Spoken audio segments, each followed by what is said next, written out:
Dear viewer, welcome to our lesson today where we are going to discuss about electronic ignition system.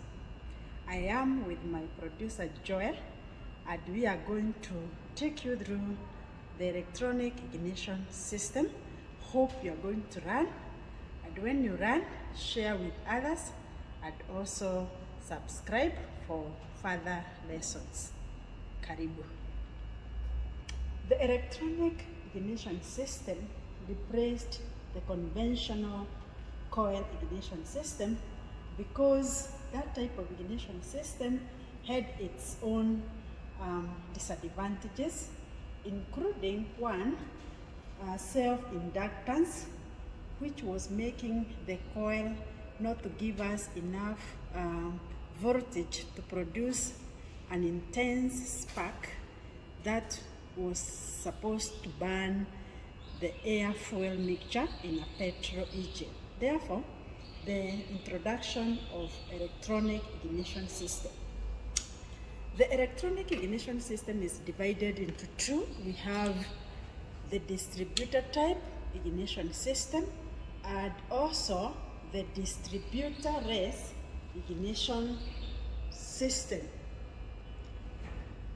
What has changed in the electronic ignition system is that instead of using a contact breaker points, we have a pulse generator.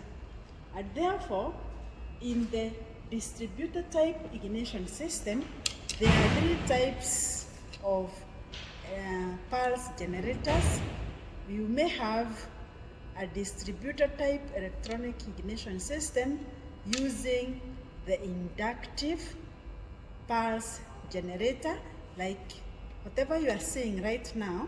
It is a distributor type electronic ignition system employing the inductive pulse generator. So it is a distributor type because you can see from the distributor cap we have the high tension leads that are taking the high voltage to the individual sparking plugs.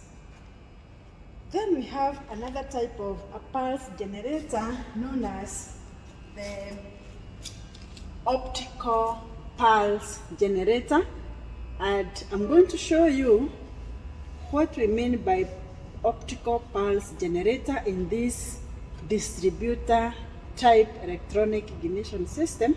If we open the distributor cap, you can see the distributor cap also has the carbon brush in there, and also it has the segments which feeds to the high tension reeds. So the segments are there, the carbon and the spring, so it is a spring-loaded carbon. Here we have the rotor. We have the rotor, just like the normal conventional ignition system. We have the rotor, but inside the distributor unit, instead of having contact breaker points, we have a plate, this plate, which has some slots in it, and we have a microchip. You can see this, which contains a light emitting diode, which enables now the interruption of a primary circuit for the system to generate the high voltage that will be able to produce a spark on the sparking plug when the time comes for power stroke to occur.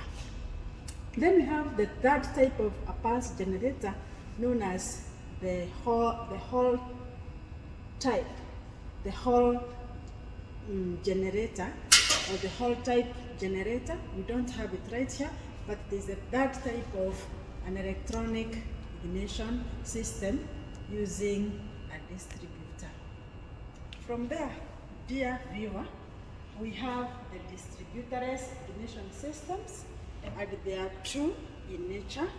We have what we call waste spark this electronic ignition system where a coil is used to feed into two sparking plugs. Like now here, you can see we have this coil.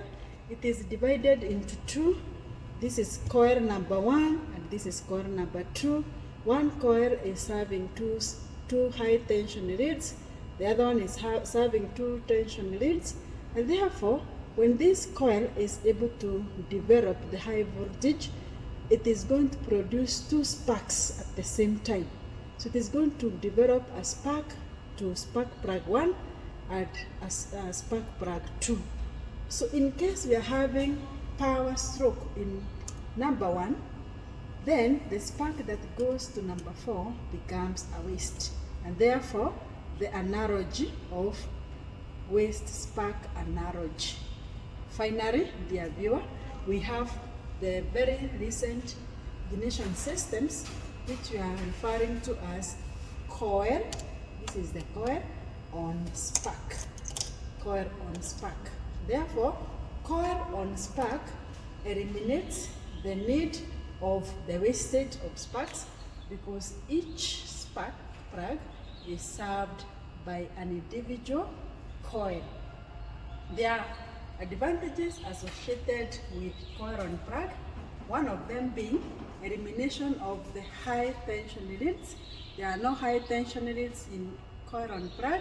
Number 2, if you can see, the size of the coil is so reduced compared to the one in the waste spark type of ignition system. Therefore, this type of ignition system becomes even more smarter in terms of producing an intensive spark, producing a timely spark, and producing the spark that is so intense to ensure total combustion or complete combustion of air-fuel mixture.